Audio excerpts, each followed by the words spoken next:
Ile movie kali kabisa ya ex wangu tayari imeshapanda kwenye Zone Flix pale YouTube, unaweza kwenda kutazama filamu nzuri kabisa. Lakini baada ya ex wangu tu inapanda ile tamthilia ambayo tunaisubiri inaitwa Mtukati. Kiukweli nikisema Mtukati ni filamu moja nzuri sana. Humo kuna bato kubwa sana kati ya Rukamba na Bairam, yupo Wadema pamoja na Nono. Kiufupi mambo ni mazuri sana. Nikukaribishe uende ukatazame filamu zetu nzuri pale YouTube kwenye akaunti yetu ya Zone Flix Africa. Kiukweli Zone Flix Africa wanakuletea vitu ambavyo ni hatari sana. Kwanza unapata quality ya hatari sana, unapata filamu ambazo zimenyoka, zina maadili.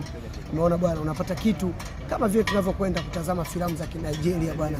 Unapata kitu kizuri. Si unajua?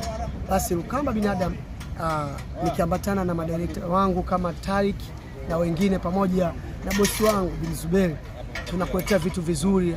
Tunahakikisha kwamba mwaka huu tunakufurahisha kwa namna yoyote. Cha kufanya usikose kwenda kusubscribe, comment na kushare linki ili watu wengi waweze kupata. Na hapa tupo location, tunaendelea na harakati za kazi, endelea kutufuatilia. Asante sana.